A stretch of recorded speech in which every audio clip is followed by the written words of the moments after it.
All right, welcome to the Trumpeter's Call. This is a ministry of Eric Newble Ministries. We have a very, very special treat for you all. I'm just going to go through a couple quick things, and then we are going to jump into our special guest today. All right, so we have Inspire University's fall semester is in full swing. The last couple of weeks, we've got to hear from Pastor Bernice Dunn, Apostle Eric. Going to be a it is a tremendous class. And we still have loaded in the chamber. We got Elder Tommy, we've got Prophet Connie Hurd. We have some powerful people. They are fantastic. Not only can they teach on this biblically, hey, Brother Travis, good to see you, but they operate in this burden bearer, feeler gift, and the gift of healing and miracles. You don't want to miss this. Next week, we are going to have the All Nations Worship Conference. The All Nations Worship Conference. We have people from all over the country to come and worship God. It is going to be a powerful, powerful time. We are so excited about that. Please, please come on and join us. If you can't make it down to the Metroplex in Mackinac, Illinois, then contact us about some virtual options. Okay, now I am so excited. I cannot tell you how excited we are to be here. We have some very, very special guests. See, yesterday we called this "Destiny is at Your Door" with the young adults, and you know what? The Holy Spirit kind of checked me, and so what we're calling this now is "Destiny is at Your Door" with the next gen. With the next generation of leaders, next generation of people, women of God that are going to be helping lead a new generation. So excited to have them here. All right. Hey, Elder Diane, good to see you. Minister Ann, hello. Elder Daryl, good to see you. Pastor Bernice, there she is. So, without any further ado, I am going to bring two of our guests. We have a third one. She is on her way. So let me introduce you to our guests here. All right. If you are out there, give them a big virtual round of applause. Send us some hearts. Give us some likes. All right. Come on in. We are going to have an awesome, awesome time here. So before I get started, I'll get super excited and forget that they're on there. So what I'm going to do is give me 1 second. Okay, here we go. Well, I'm going to ask them to just briefly introduce themselves. Just let us know who they are, where they go to church, what they do, and um, and then we're going to get into our interview about how Destiny is at Your Door really, really impacted them. So I am going to start with Alyssa Love. So, Alyssa, welcome. It is so good to see you here. Just tell us a little bit about yourselves. Where are you from, and what do you do? I am Alyssa. I go to Inspire Ministries International, where I am a youth leader, part of the dance ministry, and help with Sunday school. Um, what else would you like to And know? what do you do for a living, Alyssa? For the I folks who may am not know you. I'm a clinical supervisor for youth villages in Jackson, Tennessee. Okay, a clinical supervisor. Gotcha. And what do you do as a clinical supervisor? I train a team of family intervention specialists where they go in home and do intensive in home treatment. Excellent. All right. Alyssa absolutely has a heart to serve. You can see that whether it's in ministry or in her professional life. All right. Thank you, Alyssa. Okay. Patience. Let us know who you are, where you're from, what you do. Hi, good morning. So my name is Patience. As Elder Neil said, I go to Judah. I'm very involved with the young adults, helping just like facilitate our meetings, our Zoom calls, especially when we're in person at Judah. Just trying to get the young adults excited about God and, their relationship with God. What I do for work is I am a medical and legal advocate for sexual assault survivors. So I know that was like a mouthful, but I basically just provide like emotional support, types of legal support throughout like hospital calls. And then also if they need help with like the legal system, helping them with like orders of protection, civil no contact orders. We help with like a food bank. We have a lot of stuff that we try to like give resources for survivors. So honestly, like we do a lot of stuff as much as we can do, or we kind of give them resources to send them out that are here in this area as well. Excellent. All right. You can hear Patience there. She said, I just provide emotional support, right? No, both her and Alyssa do a great job with their clients. They do a great job with ministry. Super excited to have them. They are definitely leaders of that young adult ministry. So we're going to go ahead and get started here. So we're talking about Vision Casters. Destiny is at your door. So I wanted to ask the ladies here. So, when you first walked in to Vision Casters, and I'm going to tell you right now that Stephanie Wilborn and her team did a phenomenal job. They did it. I mean, you walked into the sanctuary and the decor and everything was incredible. Here is a little bit of it. This video does not do it justice. I'm just trying to give you a little bit of what you see here. You see people worshiping. There's Pastor Bernice. There's Princeton, Apostle Eric. The decor was just absolutely, absolutely incredible. So with that said, it was just a great setup for us for Vision Casters, and Destiny is at your door. So wanted to ask you ladies, what did you feel, or what were your first thoughts when you first came in to Vision Casters? You walk into the facility and you see the doors, you see all the different things that we had there, you see what was on the table. Let us know, what was your thoughts? What were you thinking? What were you feeling? So I rode up there with my dad, and we got there probably an hour or an hour and a half before the Friday night worship started. And Miss Melanie was talking about, like, she was like, I'm not gonna say anything, but like just be prepared. Like, it's awesome. We talked about the giraffes, but I didn't know like what that meant. And I'm like, okay, like it always looks good whenever we have an event at IMI. So I was like, I know it's gonna look amazing, but I didn't really know what she meant. She was just like, it looks so beautiful in there. So like, just as soon as you go in there, just look around. Like, it's amazing. Stephanie did so good. And I was not disappointed at all. Like, it was so beautiful in there. They had the colors contrasting. Like, there were some, like, it was like a rose gold type of color that they had, very safari. We had stuffed animals. I wish I would have sent you the picture. Me and Alyssa and Atira took a picture with the different stuffed animals after the service. So it was really fun, and especially with the kids being there, like it was kind of a connection with the kids as well. Like, it kind of made them curious about like, what is this? Like they were able to see the adults looking at it and playing with it. So it was really beautiful. All right. Excellent. If you want to, go ahead and send me that picture. I might be able to get it up here while Alyssa is talking.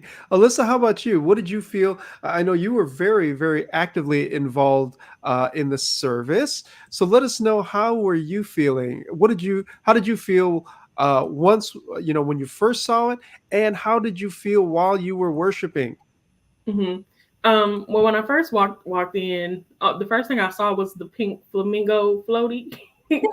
So I was a little confused as to what was going on. And then I saw the like the stuffed animals and just the setup and the smoke machine. And like throughout the night, I kept saying it felt like I was like in a dream, because like the smoke was going, and I'm just like, I feel like I'm gonna wake up at any second here. But it's a very, very cool experience. And I know it, like after worship, and at some point, like I just wanted to just sit in the floor like a kid, crisscross applesauce in color. I think I told Tyra that. I said, I just want to sit in the floor. She's like, do you want my seat? I said, no. That's not what I'm saying. But yeah, it was a very cool experience. And it was really it was really a unique experience. And as Apostle was like laying it out for how the weekend would go, it was very, I could see where he was going with it. So it was really amazing. Excellent. And you know what? You really, really hit on something. So I'm going to share a few things here So Alyssa mentioned she walked in and she saw a pink flamingo. All right, what in the world is she doing at a Christian business conference and a pink flamingo is there? You can see our daughter. She was really enjoying herself there. And then you can see that is Princeton, Apostle Eric's grandson, Hannah Newble, who you'll see here in just a minute. That is her son and my son, Ethan, Angela and I's son, Ethan. They're playing ping pong. Now, think about that. You go to a Christian business conference and you see pink flamingos, you see people playing ping pong, and they mentioned the adults. Here are the adults with stuffed animals. Here are the adults with stuffed animals here. So, what in the world does this all have to do with vision casters? What in the world does this all have to do with destiny is at our door? Well, Alyssa, you really, really hit on something. And of course, we really want to unpack that. You mentioned you came in there, you felt like you were in a dream and you felt like a little kid. Again, can you talk to us a little bit about the dream room? And Apostle Eric, he shared, he was up the first night. He really set the stage for us talking about the dream room. So why don't you talk about how you had this experience, you were leading worship, or you were in worship and you were doing your flags, and then Apostle started talking about the dream room. Start talking about, I really want you to unpack that whole part about you felt like you were in a dream and you felt like a little kid with all the toys and everything, and just talk to us about the dream room and how you felt about that. Mm-hmm. I really just felt like a sense of calm, being there once everything got settled and like I kind of figured out what was going on, and just hearing apostles talk about, you're getting people to talk about like their dreams, and like we had the cards where we wrote down just some different things that we were dreaming about, and he shared some memories of some things that he wanted when he was younger, and he was able to get them as an adult, and it just really fulfilled the green machine. Yes, it really fulfilled something in him, and it kind of challenged me a little bit to start thinking about some dreams that I had when I was younger, whether it's just like just silly dreams or even like things that I wanted to be or do when I was younger that I haven't done yet as an adult, and it kind of just got my thoughts flowing, and just kind of caused me to imagine a little bit what different things will look like in that setting. So with that, like I said, with the smoke machine and just the music, and then watching the kids play in the front, and just even like just to close my eyes and hear like the sound machine and then like them playing, and kind of like transported me back to a time of being a kid, where like everything was just like nothing was impossible. So it was really a great experience. Excellent. So, Alyssa, I'm going to put you on the spot here. Now, you guys got to know, Alyssa is super responsible. She is super faithful. And, if I could say this, Alyssa, even though she's very young, she has an old soul. And what I mean by that is that she's very mature, as mentioned, very responsible. If you give her an assignment, she is going to follow through and make sure it's done, not just done, but done with excellence. But, I love how you said it just made you feel like a kid again, and you felt like nothing was impossible for you. Would you mind sharing, and no matter how silly it is, because this is all about the dream room here, let us know, what was a dream you had? Apostle talked about his green machine, etc. What was a dream that you had, or what was something that you thought about when you were young?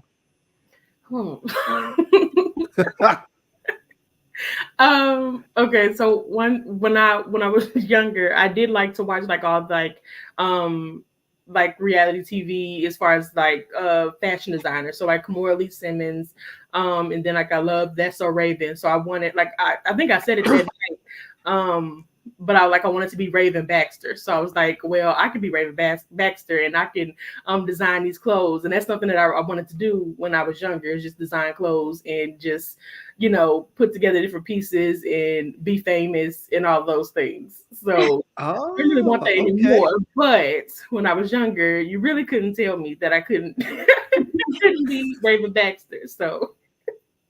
Well, you know what? You had that determination. I don't think it's too much different now as an adult, because when you set your mind to do something, you absolutely do it. By the way, you have Wait, how many degrees do you have? I mean, it felt like every spring we were like celebrating something Alyssa did. Let us know, how many degrees did you get? I have two. Okay. And what are they? One is associate's degree in liberal arts, and the other is bachelor's of science and social work. All right. Excellent. I'm telling you, Alyssa is a go-getter. So, all right. Thank you. Now, Patience, since you know what's coming here, let us know, how did you feel about the dream room, and what were your thoughts? And when Apostle was talking about his green machine, and we were looking at all these different things, and he was laying out for us, how we can create our own dream room. Talk to us about how you felt about that and what your dream room would look like. Yeah, I would just say naturally, I'm a dreamer. Like I have very vivid dreams all the time. Um, Sometimes it's direction, like guidance from God. Sometimes it's something other than that that I kind of have to like dig through a little bit.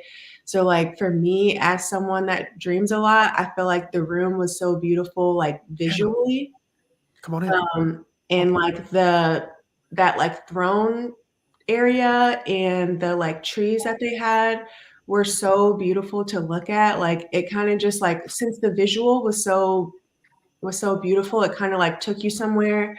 I really did love the time where the kids were playing ping pong, but then they like went off to the side, and because they were like a little bit nervous, of course they were. They had like all these adults staring at them play ping pong in the front, but then when they went to the side, they were like laughing. I was just like, checking in on them, looking over there a couple of times. And Apostle did like he stopped us for a little bit and he was like, just listen. And it was like, it was so beautiful. Like it kind of like took you into a vision of being a kid again, like during that time, because they were just like laughing and giggling. And then like when Nyla was in the flamingo, she was just like giggling and having a good time. Like nobody had to do anything for them to like have a fun time with each other. Like they were making up stuff.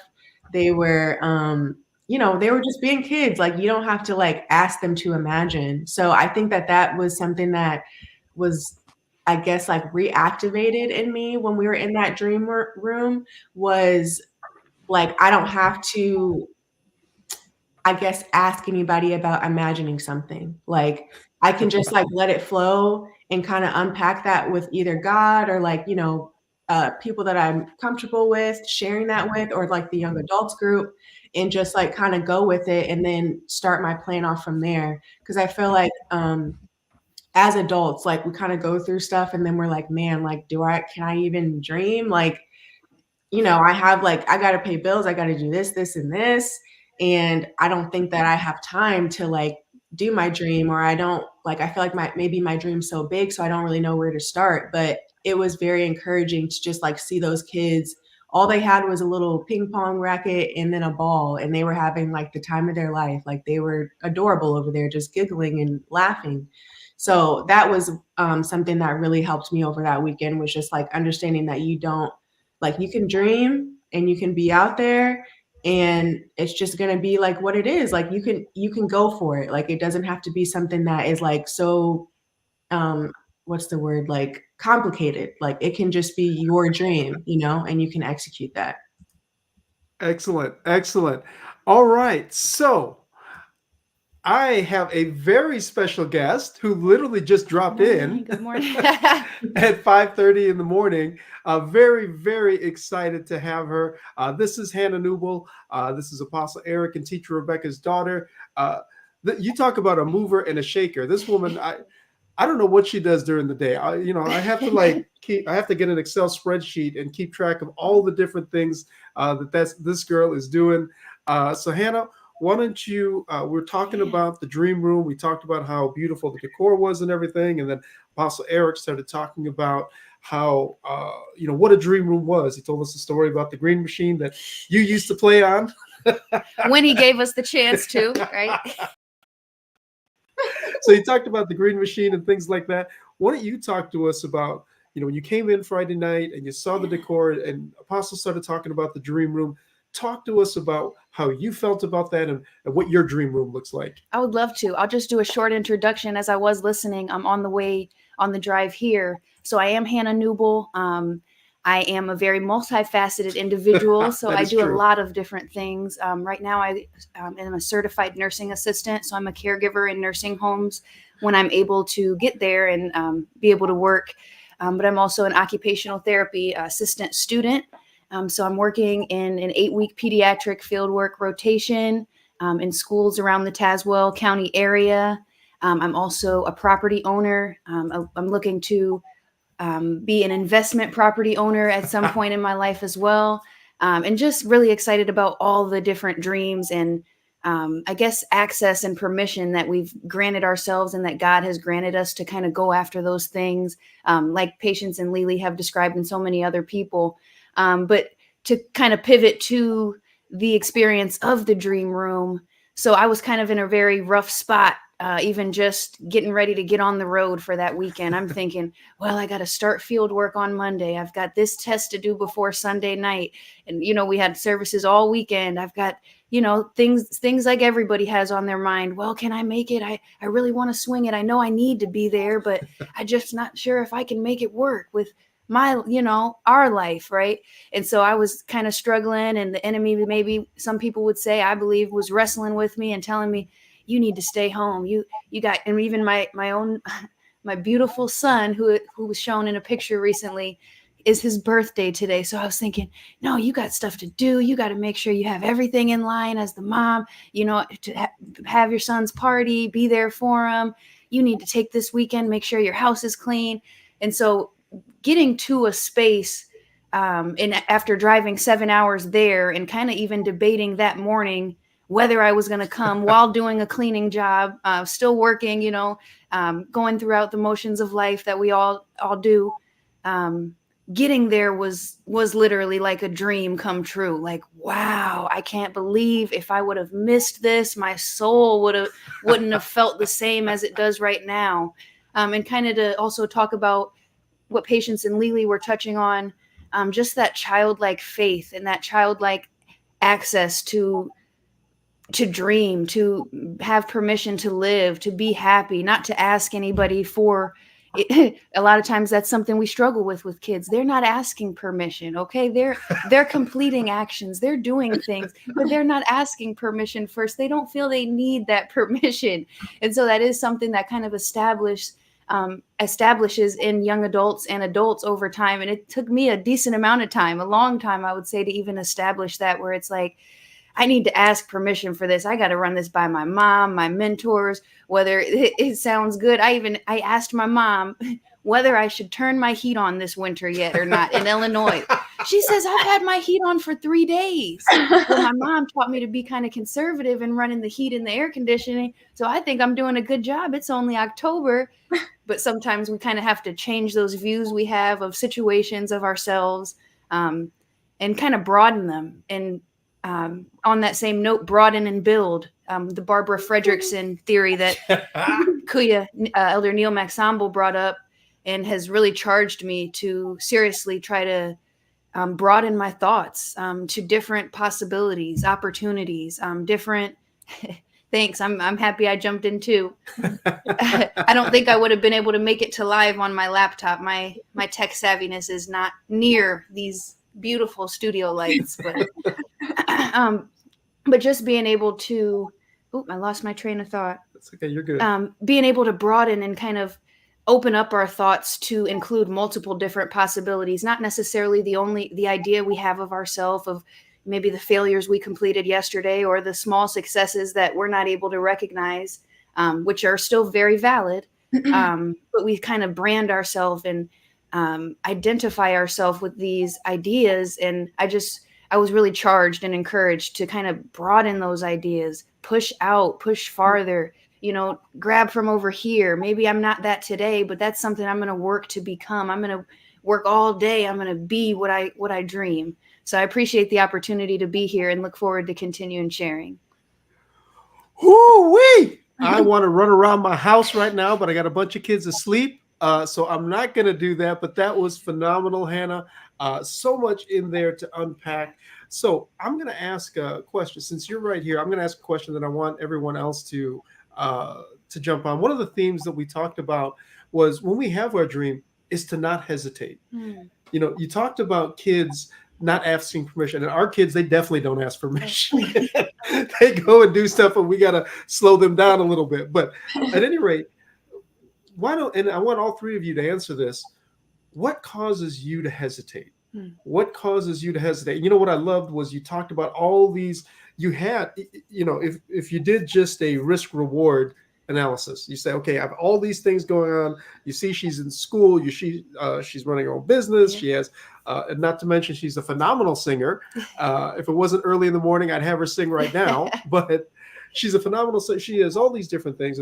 But anyway, you had all these very legitimate, very real life reasons not to come. Yeah. But you came anyway. So what I want to ask you is why do you hesitate, or what causes you to hesitate? And by the way, when teacher Rebecca was telling her, she's taught her to be conservative, that's because she wants her to be conservative with money, right? If the lights are on, if teacher Rebecca comes in and lights are on and nobody's in there, she will come in and say, hey, nobody going to college in this house because the lights are on and we're paying all our bills to the light company. Nobody is going to college. If you want to go to college, turn the lights off. But at any rate, talk to us. What causes you to hesitate? What causes you to really doubt yourself? Yeah, I really like that question. And I wish that hesitation wasn't something that's even in my nature. Well, to an extent, right? I don't want to be, pulling the trigger on the biggest stock market exchange purchase that I don't know anything about without asking, my financial advisor, whether this would be a great move or not, or whether it's a good investment at the time. So, but that's something I think that has developed over time, because I haven't always been like a person to ask permission. I used to do stuff, and I wish I would have asked permission before, because it would have helped me out in the long run. You know what I mean?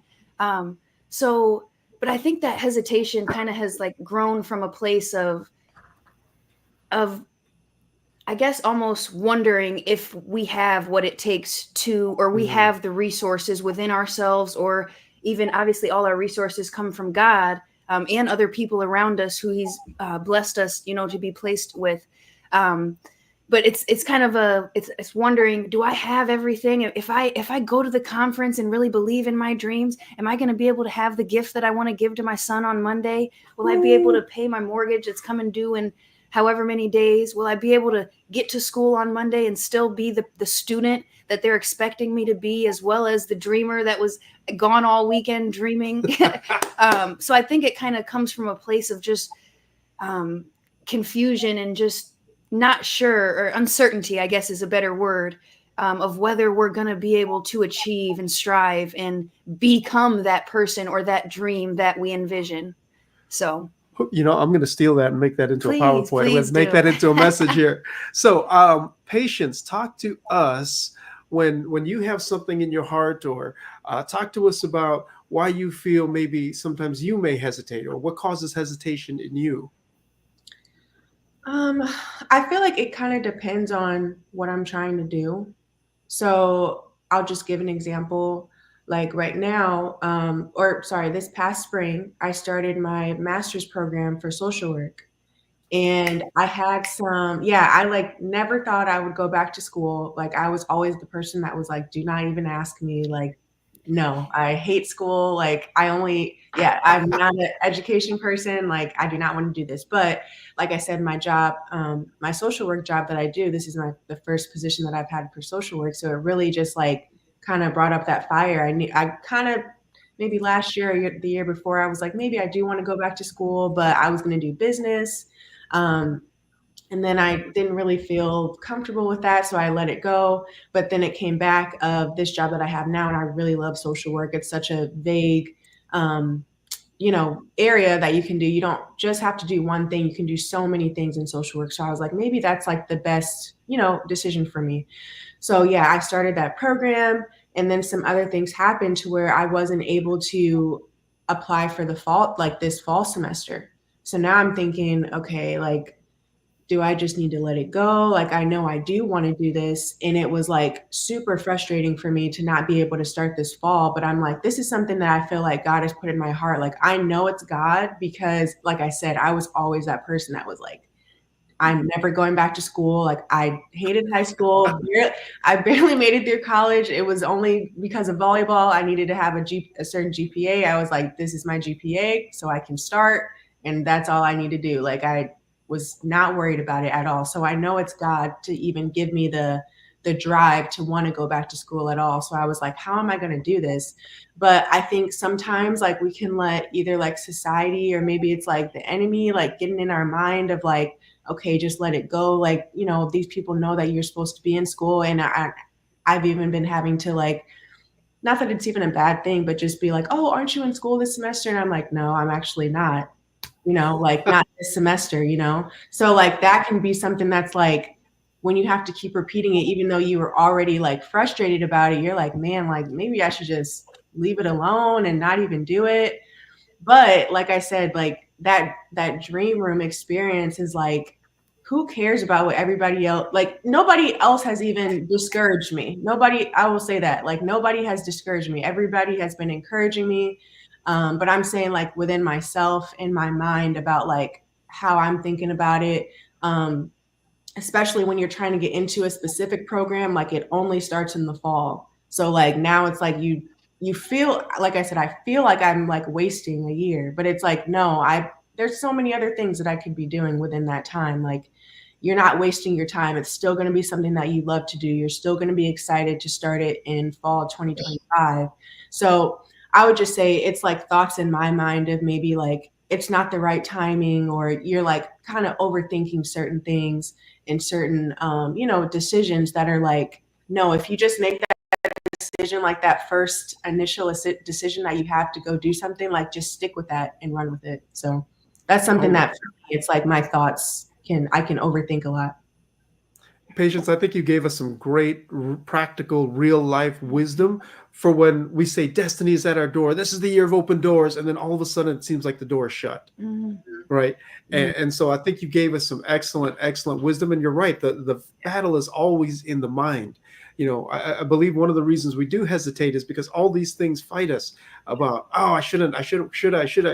You know, and the Bible says a double-minded man is unstable in all their ways. And I think that's what the enemy tries to get us to do, is to bombard us and really question, or like Hannah was talking about, uncertainty. And we have to know within our hearts that this is what God said. This is where we have to go. So excellent wisdom there. I'll even add this too. The reason that I was like so crazy in my head about my applying for social work was because that same month that I was supposed to do the deadline, I was closing for my house. So I was like, so it's not even like from a bad reason, but I just felt like I kind of like dropped the ball from that. So it's crazy that like that good thing that is such a blessing, it's still going to be a blessing. It's always going to be a blessing with my home and everything. It kind of like is that like up and down of, you know, I was closing for my house. So that's, you know, kind of took my mind off of even applying for school. So it's crazy. And Patience, I just want to add that I'm glad you came back to add that, because I was trying not to jump in and say, and another thing, she just bought a house in the whole process of this. Exactly. Yes, exactly. You know, they were talking about home ownership and things. And Hannah was talking about she wants to get a second home. And she's only 27. Patience is 27. I was joking with, it wasn't a joke, it was reality. I didn't get a home until I was 40. So these ladies are way ahead of me. So Lee, I want to ask you the same question here. What causes you to hesitate? What causes you, when you have a dream or you have something in your heart? Now, I know you're a go-getter as well, but what causes you to hesitate? Or have there been any times, can you give us an example of when you knew you should have did something, but for whatever reason you hesitated, and what caused the hesitation? Mm-hmm. I think for me, it's pretty much what Patience said. It's just like in my own mind. And it kind of goes back to the point that you made earlier. Like when you said that when I put my mind to something, I can do it. That's usually the case. Like it's very rare that I think something in my mind and then, you know, can't really pull it off. So it's really myself getting it like in my head and just kind of overthinking until I talk myself out of it, which is something that I do struggle with. And every time I think about that, I think about a time when I was younger. I want to say I was maybe probably in the 5th or 6th grade. And I would like stay behind and like help my teacher. And I would just like kind of like write on the board what they were doing for the next day. So it'd be like a long list of things. And I did it one day, and I said, "All right, I'm done." And she said, "Are you sure?" And I looked at the board and I read it like 2 or 3 times. And she just sat there and watched me, and I kept rereading it. And I'm like, "I think so. Did I miss something?" And she looked at me and she said, "If you knew what you were doing, why are you asking me?" And I was like, okay. She was like, "Stop second guessing yourself." And I'm like, okay. I'm like, you could have just said that. But that's been a lesson that I've carried with myself, ever since then. And just trying to not hesitate and step out on the different things that I'm supposed to be doing. I mean, as far as like a time where I've hesitated, like I do it often. So I try not to, because usually, God will show me the reason, or he'll, show me the confirmation of why he was going to have me do it. If I don't, or, show me that instant confirmation when I step out and do something that he led me to do, or something that I was supposed to be doing, and I'll see that return in what was supposed to take place. So yeah, it's just really learning to get out of my own head, because like I know, like if I overthink it, I won't do it, and then I'll miss the moment, or I'll overthink it and I'll talk myself out of it, and then I'll miss something great. And like it'll get done, if it's something from God, it'll get done regardless. But he's using me to do certain things so that I can see that. So yeah. All right, excellent. Alyssa, I think you really hit on something. You talked about getting out of your own head. I can't tell you how many times Apostle Eric has told me you're in your head too much, you're thinking about this too much.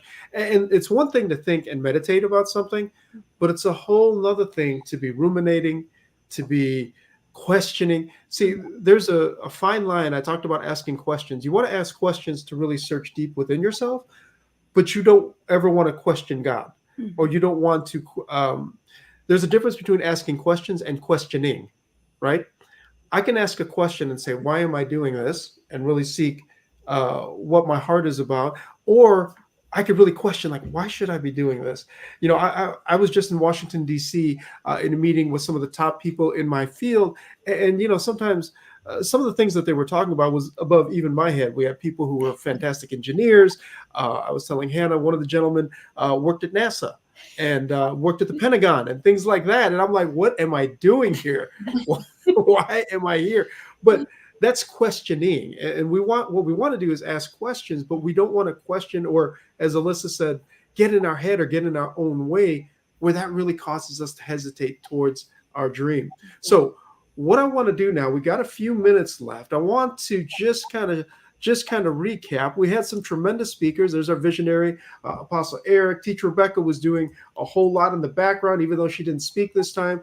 She's always incredibly involved. And, we had myself, we had Prophet Jackie Hendricks, Archbishop Mark. We had Elder Darrell Brown. Nice. That is Patience Brown's father, right? But I want to talk to you all. Tell us, what were some of your takeaways from any of the speakers or anything from the weekend? When you think about Vision Casters, when you think about destiny is at your door, give us a couple key takeaways. I know Teacher Rebecca created this wonderful forum with a bunch of different questions. If you can answer from from what you may have put there or what have you, but just talk to us a little bit about, what you took away from any of the speakers or one of them. It doesn't matter. Just tell us, what were your key takeaways from this weekend about Vision Casters? Destiny is at your door. All right, Hannah, I'm going to start with you. Okay. So I would say I had so many different key takeaways, and I was embarrassed when he said our notes, because I'm like, I don't have my notes with me. I'm trying to remember what's on my notes page, like, so I can recite it verbatim. But the content and seriously the experience really just kind of sat on me, and I don't even know how to say it. I guess has like kind of absorbed into me. So it's not that I need my notes with me to describe, what I understood from the conference or what was imparted into me. which is an amazing feeling because a lot of times from class, I need my notes. I need to reference my notes. That information did not absorb. I have to force it in. So kind of the main idea that I thought of when Elder Niel, Kuya as I call him affectionately, asked that question was just the ability to be able to create those dreamscapes, those dream spheres, those dream circles, those dream opportunities, just those opportunities in general, and take advantage of them in our everyday life is so huge. So being able to recognize, I don't want to miss this conference. I'm going to be really upset and hurt if I miss this conference. Mhm. And deciding, well, I'm going to go then is like something it's a start. You know what I mean? It's a start in recognizing what's important to you and recognizing how to also capitalize and not hesitate on those things. Because if you do hesitate, you're going to sadly eventually maybe regret it. And then you'll be wondering, well, I could have worked it this way and maybe I could have made it happen. But I guess just taking advantage of those opportunities and being able to have the right eyes to see them. Even opportunities such as being an encouraging word to somebody, being a smile, a kind word. My son, he's the sweetest thing that I've ever known. I tell you that for sure. Absolutely is. And he'll tell me all the time. He says, "Mom, I say hi to everybody." He does. And we'll be at some rough parks sometimes, and I'm thinking, gosh, I wish we could just walk straight to the park and kind of mind our business. And I don't know where I'm at all the way. I kind of just want to get to the park and get home, right? And he's waving to everybody. Hey, how you doing? We're over. And I'm like, and I don't want to discourage that in him. So I'm like, and you're right, son. I say everybody might not wave back, but everybody needs somebody to wave at them sometimes. And you might not know it, but somebody needs you to say hello to them. They don't have hardly anybody that talks to them or goes out of their way to be a friend. And they don't even know that people like that exist. And so there's different even scenarios like that, where if I was really one-track minded and wanted to not engage with people that may be of different backgrounds or different statuses, whatever that may be, that I would be more so really one-track minded and not kind of not looking at those people, or not that I would want to ignore in my heart, but would ignore physically in the world, as sometimes we're uncomfortable enough to do. So even just being able to like grasp opportunities and ideas like that, and really understand that our interactions with people mean so much more than just a quick hello and bye. So we really have to kind of lean into those things and understand that we're here for just such a greater purpose than just going through and paying bills and, being parents, and there's obviously those things are huge in themselves, but there's so many different, different facets to even go within those streams that are huge opportunities for us to connect with people, as well as to dream and to create our own reality. Amen. All right. By the way, waving and talking to everybody, where do you think you got that from? I don't know. All right. Let's see. Alyssa, talk to us. When you think about what happened during our conference, when we think of destiny is at your door, what were some of the things that really God spoke to you about your destiny at your door? Mm-hmm. I would just say, just overall, just knowing that it's okay just to start anywhere, and that it's not so I want to say just not so deep. I think you mentioned it when you spoke on Saturday. It's just just kind of like relaxing and just starting somewhere. And I think one of the points you made about KFC, the founder, I can't remember how many days you said that he got, how many no's he got. 1,009 no's. Yes. And you said if he would have stopped at 1,008, he wouldn't have had any of it. And I just thought that was so powerful. And it also takes the pressure off of like being told no. Like I know they have the saying, like the worst thing someone can say is no. For me, that's like, I'm like, but that's kind of bad. I don't want to be told. That kind of takes the pressure off of it, and just like starting somewhere, and then pairing that with like the childlike faith and the thoughts and imagination of being a child. You can tell them no 1,000 times, and they're going to ask you again. So it's like, Yes. Getting back to that, and just push it forward with the dream, especially if it's one that God has given you. and then just walking in that dream. Prophet Jackie, that's one thing that she said when she spoke, is just being the dream, not waiting for like the dream to happen, but already like, inhabiting that space to accomplish your dreams by being that. So those were some powerful takeaways that I had, and just left me feeling really full by the end of Sunday, and just really motivated to go after anything really that's been on my heart. So Beautiful, Very Alyssa. nice. Absolutely beautiful. Yeah. All right, Patience Brown, talk to us. What were some of your key takeaways?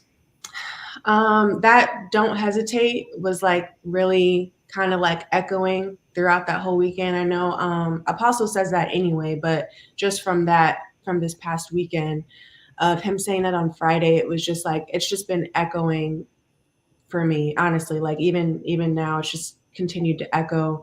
Of course, Elder Brown was the best, amazing, of course. And I got to read for him, so that was really cool because I've never done that before. So that was like a new thing that I was able to do. So I appreciate that. And then also I really appreciated how Bishop is always somebody that kind of like, he doesn't care if he sounds like weird or crazy to people. Like I like really appreciate that about him, about like how he just like can go out and say the things that God is telling him to say, like, and he's not worried about it. Like, of course people might give him a look or whatever, but I don't think I've ever seen him like stop from being himself or stop from saying the things that might be uncomfortable for other people to say. So that was something that was like, it's always encouraging for me. And his message on Saturday was amazing, and his message on Sunday was really beautiful for me as well. Excellent. Now, if your dad was online, he'd probably be crying now because you just talked about him. So, but we're not going to talk about him like that. So, all right, really quick, Apostle Eric, and in closing here, and just want to spend the last few minutes here in about 30 seconds or less. Sure. Talk to us about, Hannah, talk to us about that young adult class that you all are a part of, you all are leaders in. Talk to us about that young adult class. Talk to us about some of the things that you love about it and how it helps you. Wow. Yes. So after a long weekend, I was excited to have young adults, and it was a great experience. We were able to kind of recap the conference as a group, and kind of talk about it a little bit more specifically and what it could mean in our journey as in striving as young adults. And it was a great experience. We also had lots of different activities that were provided by our gracious pastor. And I am referencing affectionately Pastor Lily of this ministry. Thank you very much. Pastor Lily. Supplied beautiful notebooks, dream journals. And we also had beautiful coloring books, some with different affirmations on them, as well as scriptures, some with Disney characters. And we were encouraged to believe like kids again, to dream like kids again, and to act like kids in the way that we're able to be free and come together and do something fun, and not have to justify it of why I'm doing it and everything else, but we're coming into the presence of God with people that are on our team that we know are great teammates, that we want to be great teammates for as well, and just being there to support those people. And then one last thing that I wanted to mention before I got off is just the idea that came to my mind, how we've been in the year of the open door, and with Lily's encouragement that she just talked to us about her takeaway of destiny being at her door, she encouraged us to ask again. And so with us being at the door of opportunity, we were confident enough maybe to knock on the door, but maybe when it's opened, are we confident enough to ask? And then the door is shut and we knock again and ask again. So I just want to encourage everyone to please ask again, knock again on those doors of opportunity, and really believe that God has everything to bring all of the resources that we need. All right. Excellent. Patience, give us a real quick recap of young adults.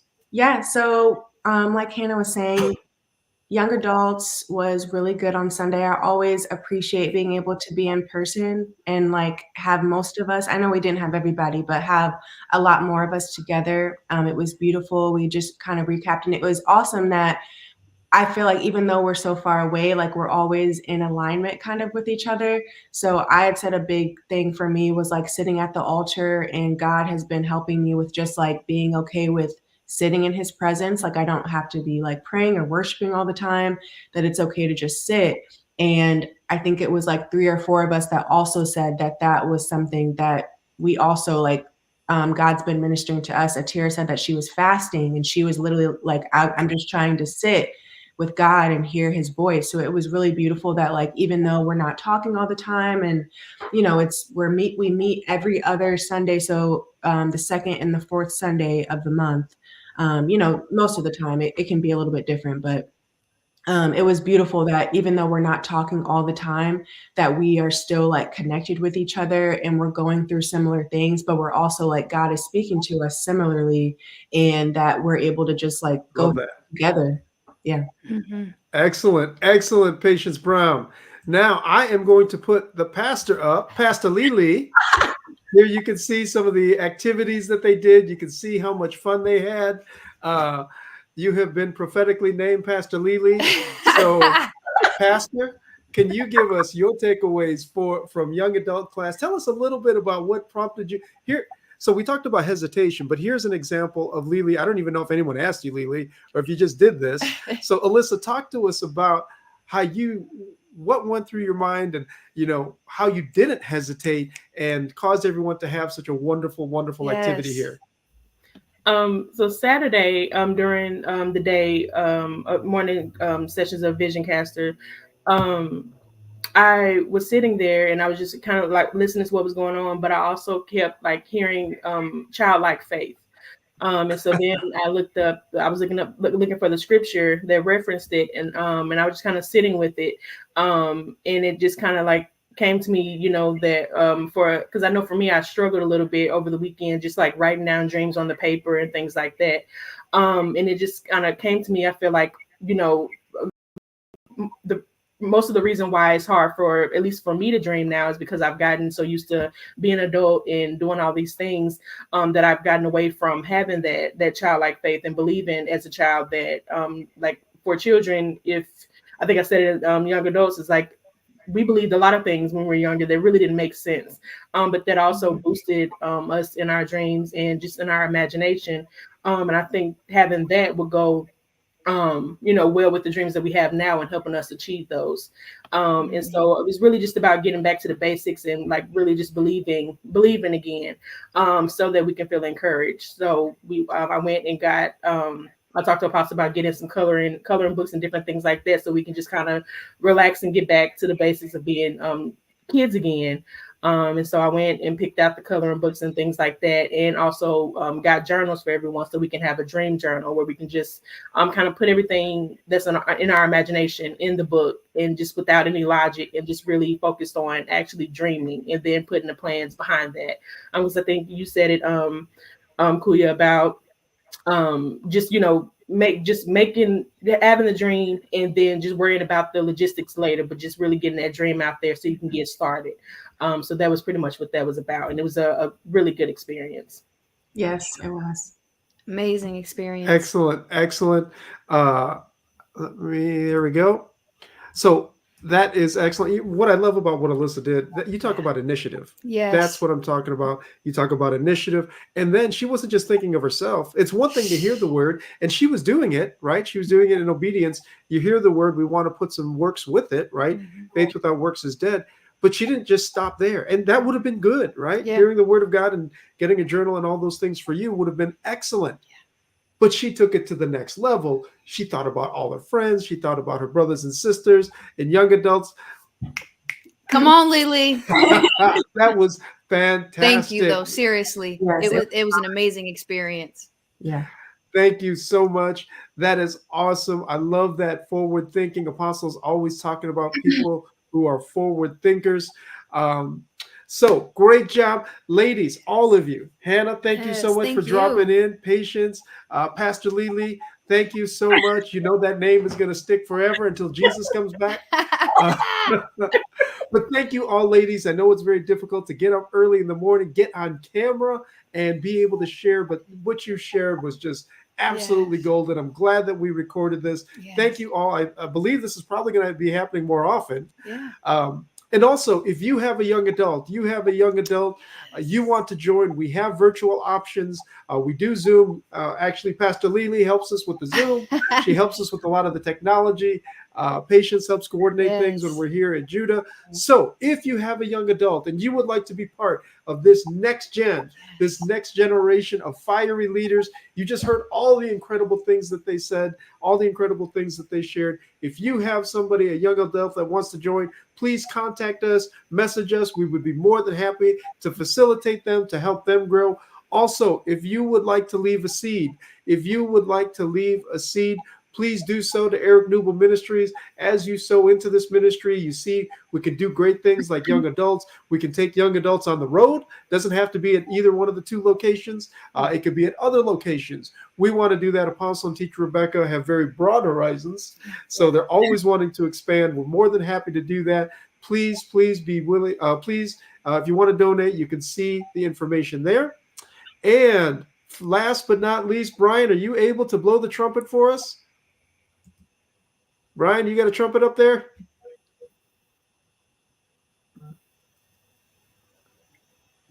All right, we're giving it.